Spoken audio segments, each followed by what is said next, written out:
di Eropa dosen-dosen itu setiap 6 bulan sekali direview, ulang, view, ditinjau ulang. Ini orang layak nggak ngomong di depan mahasiswa? Kalau nggak layak, mentalnya terganggu, dia nggak boleh jadi dosen. Ada orang ya memang dari sejak lahir dia mental terganggu. Waktu kecil terganggu oleh teman, pulang ke rumah tertekan orang tua, di jalan kena tilang, di kantor ditekan atasan, di rumah ditekan istri. Laki-laki itu memang nggak berkata-kata, langsung gila aja. Mentalnya terganggu. Maka manusia ini ketika sejalan antara dua-duanya, makanya kata Nabi, ala fil jasadi mudghah, ketahuilah di dalam tubuh badanmu itu ada segumpal, ada sekepal. Idza sholahat sholahal jasadu kullu. Kalau dia baik, maka nanti materialnya ini ikut jadi baik. Wa idza fasadat, tapi kalau dia sudah rusak, fasadal jasadu kullu, yang lain juga ikut menjadi rusak. Ala wahiyal qalb, itu adalah hati. Dan kalau kita lihat apa kata Allah dalam Al-Quran, utslu ma uhiya ilaika, bacalah wahyu yang sudah dikirimkan kepadamu minal kitab, yang ada dalam Al-Quran. Setelah membaca, wa aqimis sholah, tegakkanlah sholat. Inna sholata tanha anil fahsya wal munkar, sholat mencegah dari keji dan mungkar. Tapi ada yang lebih berat dari baca Quran, ada yang lebih berat daripada sholat. Apa dia? Wala dzikrullahi akbar, mengingat Allah jauh lebih besar. Oh, mengingat Allah enggak berat Pak Ustaz? Subhanallah.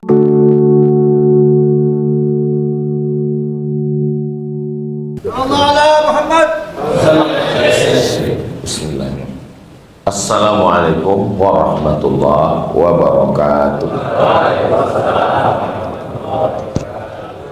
Kalau Tuan pergi ke Mekah, jangan lupa bawa keluarga, karena sudah shadaqallah, tinggal lagi baca doa. Jadi mental yang kelihatan ini disebut dengan material, yang tidak kelihatan disebut dengan mental. Makanya selalu disebutkan, kami mengucapkan terima kasih yang sudah memberikan support secara material dan mental. Material yang kelihatan, yang bisa disentuh, yang bisa dilihat, yang bisa dipegang. Makanya kalau ada perempuan yang selalu memperhatikan laki-laki hanya pada benda-benda, disebut dengan material. Sedangkan yang tidak kelihatan itu disebut dengan mental. Nah, penyakit manusia ini ada pada mental. Maka tadi disebut Pak Wali Kota mental disorder. Bahasa simpelnya sain kanan belok kiri. Jadi setelah diteliti di dunia internasional ini, berbagai negara ini macam-macam. Kalau orang Jepang itu dia nggak banyak ngomong, kerja aja. Paling sekali-sekali arigato, ai. Kalau salah, malu, harakiri, mati. Kalau India nggak, ngomong terus, nyanyi. Turun hujan, nyanyi. Sedih, nyanyi. Senang, nyanyi. Ngomong. Nah, jadi Jepang dikit ngomong, banyak kerja. India banyak kerja, dikit ngomong. Kalau di Konoha, lain yang diomongkan, lain yang dikerjakan. Tapi alhamdulillah di Indonesia enggak. Di Indonesia ini sejalan antara ucapan dengan perbuatan. Apalagi di Jogja. Apalagi di Jogja, yang memang intinya Indonesia itu di Jogja. Karena di seluruh Indonesia dari Sabang sampai Papua itu sarjana-sarjana pemikir-pemikirnya itu dari Yogyakarta, walaupun ada beberapa yang dari Malang. Nah, Islam ini mengatur dua-duanya, antara mental dengan material itu diatur oleh Islam. Makanya ketika bercermin melihat wajah di kaca, bacaan doanya Allahumma kama hassanta khalqi fahassin khuluqi. Sebagaimana secara fisik material saya sudah bagus, maka perbaikilah mental saya. Jadi kalau ada orang yang motong-motong kajian Islam, oh enggak Pak Ustaz, itu jelas ayatnya, hadisnya, innallaha la yanzuru ila ajsamikum, Allah tidak melihat tubuh kamu, wala ila suwarikum, Allah tidak melihat wajah kamu, walakin yanzuru ila qulubikum, yang dilihat Allah hati kamu. Itulah alasan beberapa pegawai masuk kantor nggak mandi. Terus ditanya sama Pak Wali, kenapa rambutnya acak-acakan, kenapa nggak rapi? Allah melihat hati kita. Padahal Islam ini mengajarkan keseimbangan. Diawali oleh Ustaz Luqmanul Hakim, dilanjutkan oleh Ustaz Salim Afillah, diteruskan oleh Habib Sayyidil Habib Muhammad bin Anis bin Sahab, lalu kemudian Ustaz Abdul Somad. Kami ini kok rasa-rasanya calon da'i yang mau ngurus surat izin ke MUI. Mudah-mudahan dari kolom pencapir lir-ilir ini mendapat izin supaya layak ngomong. Karena orang yang tidak layak ngomong itu kalau dia ngomong di depan orang banyak itu malah merusak. Makanya kalau di Eropa dosen-dosen itu setiap 6 bulan sekali direview, ulang, view, ditinjau ulang. Ini orang layak nggak ngomong di depan mahasiswa. Kalau nggak layak, mentalnya terganggu, dia nggak boleh jadi dosen.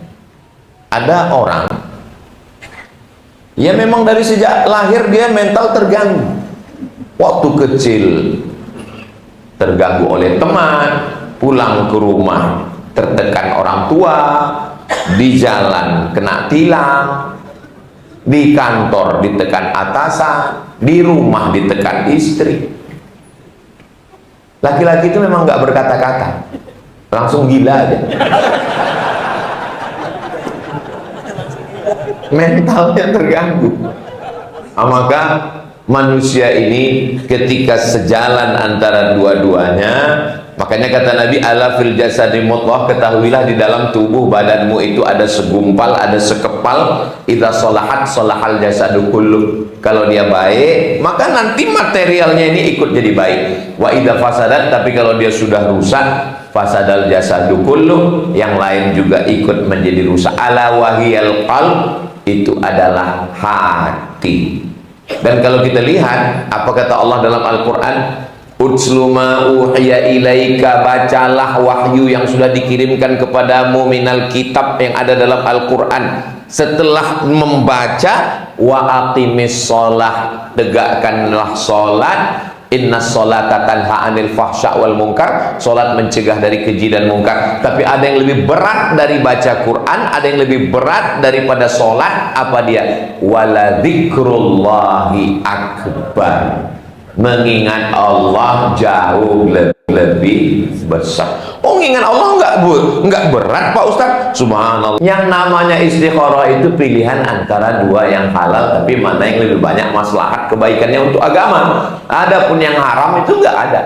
Siapa yang membisikkan ini? Alladzi yuwaswisu fi sudurin nas minal jinnati wan nas. Itu maka di 4 pojok ini dipasang buah ananas supaya selamat dari minal jinnati wan nas. Kok Ustaz tahu? Ya saya kan udah di briefing Ustaz Salim dulu. Kalau di bawah tiang itu ada pohon buah salak. Kenapa salak? Karena kata Nabi, man salaka, itu dari salah. Man salaka tariqan yaltamisu fihi ilman sahalallahu lahu bihi tariqan ila jannah. Selama ini saya didampingi Ustaz Salim Afillah, tapi subuh yang penuh barokah ini Masya Allah, tabarakallah. Kalau pergi naik kereta, ojo lali ngosku. Sudah lama ke Yogyakarta, baru ini didampingi 2 orang Kulon Progo. Masya Allah, satu di kanan, satu di kiri. Akhirnya, dan saya diberitahu Ustaz Salim, kami ini Ustaz, makanya kemarin kami begitu mendarat Kulon Progo langsung ke rumah Ustaz Salim. dan beliau banyak bercerita. Ustaz Abdul Somad, selama ini kamu bawa ke Yogyakarta, tapi jangan lupa Yogyakarta yang katanya hebat itu wali kotanya dari Kulon Progo. Artinya apa? Dimanapun dokter itu eksak, dokter itu ilmunya pasti. Dokter kalau lagi ngoperasi, ada bidan, ada perawat yang mendampingi. Kalau dia minta gunting, memang kasih gunting. Kalau dia minta pisau, kasih pisau. Kalau minta perban, kasih perban. Beda sama orang politik.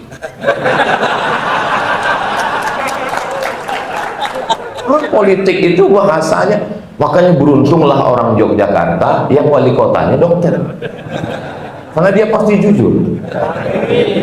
Kalau dia minta gunting, kasih gunting. Berarti akan ada pemotongan pita. Kita berempat jam-jam segini memang lagi lucu-lucunya. Ada jam-jam khususnya. Jadi intinya memang kalau mau berjuang itu mentalnya dulu disehatkan. Karena kalau mentalnya sakit diajak berjuang, ya waktu berjuang siap mati, siap. Tapi begitu pas berhadapan dengan musuh, apa kata Bani Israel kepada Nabi Musa alaihissalam? Idhab anta wa rabbuka faqatila inna hahuna qa'idun. Pergilah engkau bersama Tuhanmu wahai Musa, kami di sini duduk-duduk saja. Mereka hanya akan menjadi musuh dalam selimut, menggunting dalam lipatan, menikam dari belakang.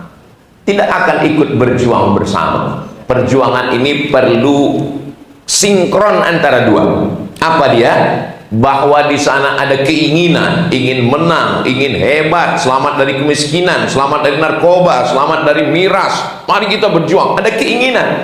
Tapi di situ juga ada yang namanya akal. Akal itu diambil dari 3 huruf. Aqala. Orang Arab menyebutnya sebagai akal. Akal itu artinya tali. Kalau kambing yang dipegang itu talinya, kalau orang yang dipegang itu omongannya. Makanya kalau ada orang yang omongannya nggak bisa dipegang, ikatlah dia pakai tali. Setuju? Wah, pada setuju semua, ini gawat. Maka ketika sejalan manusia antara ucapan dengan perbuatan, Allah kasih dia akal. Akal ini tali. Memang tali. Lihatlah kamus bahasa Arab. Aqala itu tali. Makanya orang Arab kalau dia musim panas, dia tutup kepalanya pakai kain, anginnya kencang di gurun pasir. Takut kain penutup sorban di kepalanya itu terbang, diikat dengan tali. Talinya itu disebut bahasa Arabnya iqal. Tapi karena orang Saudi Arabia susah nyebut qaf, jadi igal. Nanti kalau ke Saudi ada orang mau beli apa? Igal. Igal artinya tali yang mengikat sorban di kepala biar supaya jangan terbang. Tali itu, akal itu gunanya untuk apa? Untuk mengikat hawa nafsu. Karena hawa nafsu ini enggak ada batas. Laukana libni Adam wadiyan min zahab, seandainya anak manusia ini punya satu lembah isinya emas semua, latamanna ayyakuna lahu wadiyan akhar, dia akan pasti minta satu lembah, 2 lembah, 3 lembah. Maka diikat dia dengan satu ikatan. Dan ikatannya untuk kenegaraan kebangsaan ini, ikatannya di Mahkamah Konstitusi, supaya mengikat orang. Karena kalau tidak diikat, apa yang akan bisa membatasi manusia? Nggak ada. Manusia ini kalau nggak ada pengikatnya, dia lama-lama bisa jadi Fir'aun. Fir'aun itu manusia tanpa ikatan. Kalau naik motor, yang jadi akalnya itu rem, ngerem. Hawa nafsunya itu gas. Sampai sekarang kopling ini masih belum jelas. Kalau rem jelas, remnya jangan terlalu ditekan terus, nanti kita nggak bisa jalan. Tapi jangan juga digas terus, nanti kebablasan nabrak tiang listrik. Naik ke trotoar, keseimbangan antara rem dengan gas. Kok lagi rasa-rasa ngomong di biker subuhan?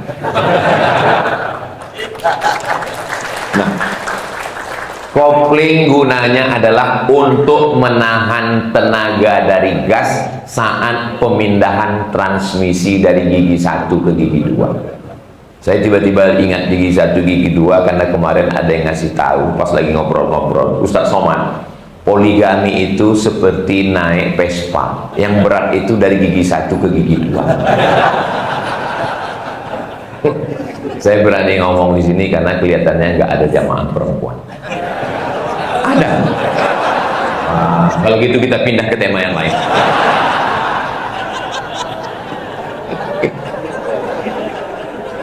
Jadi kalau sejalan sinkron antara gas dengan rem, insya Allah kita selamat. Kalau kita lihat ada orang yang remnya nggak diinjak, nggak dipakai, dan kita diam saja, sesungguhnya kita bukan sayang dengan dia, tapi kita mau dia mati cepat. Inilah orang-orang yang kalau minta cuti seminggu dikasih 2 minggu. Oh gitu deh, naik motor dia gas, kita bukan yang ngasih tahu alon-alon mas, enggak, kita malah mengatakan gas terus, mainkan supaya dia cepat shadaqallahul azim. Jadi jangan sangka kalau kita kebablasan kita bisa atur segalanya, kita nakal, kita jahat, kita korupsi, kita rusak konstitusi, orang diam. Itu bukan berarti dia senang dengan kita. Bisa jadi dia mau cepat kita selesai.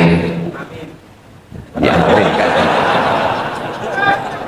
kitalah yang merenung. Alhamdulillah saya diingatkan oleh Ustadz Salim Afillah, hati-hati Ustadz Somad, sehebat apapun kita, nanti kalau kita menghadap Allah itu yang dibawa adalah yauma la yanfa'u malun, harta nggak ada gunanya, wala banun, anak nggak ada gunanya, illa man atallaha biqalbin salim. Saya diingatkan, hati kita mesti bersih Ustaz Somad, kata dia. Tapi sebersih apapun hati kita, kalau nggak ada syafaat dari Nabi, nggak ada gunanya. Maka kita perlu orang dalam. Itu kata Habib. Maka memperbanyak sholawat. Tapi yang menasehatkan anaknya, keturunannya tentang ini siapa? Satu surat khusus ada dalam Quran. Wa idh qala Luqmanu libni. Itu adalah pesan-pesan Luqman kepada anaknya. Tapi semua orang yang baik-baik ini nggak akan mungkin bisa menyampaikan pesan kebaikan kalau tidak ada izin dari wali kota dan wakil wali kota.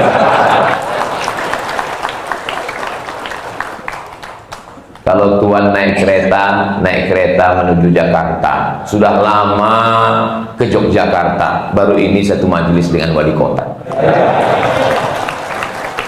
Mudah-mudahan kebersamaan dua orang yang dititipkan amanah, satu amanah kekuasaan, satu amanah keilmuan untuk membimbing umat, mereka bisa berjalan sinkron bersama, maka insya Allah manusia setengah kopling bisa berubah menjadi manusia metik. Sehingga kita nggak usah ngurus kopling lagi, dan insya Allah semuanya menjadi lebih baik ke depan insya Allah. Itu yang dapat saya sampaikan karena diberitahukan Ustadz sampai 6.30. Jadi saya pun mesti juga tahu, kalau enggak berarti saya tergolong manusia setengah. Alhamdulillah. Banyak kata-kata tidak berkenan di hati, mohon maaf. Terima kasih. Madiun lemah teles, matur nuwun Gusti Allah sing panas. Menangkap puyuh di Bukit Selasih. Thank you dan terima kasih. Wassalamualaikum warahmatullahi wabarakatuh. Waalaikumsalam.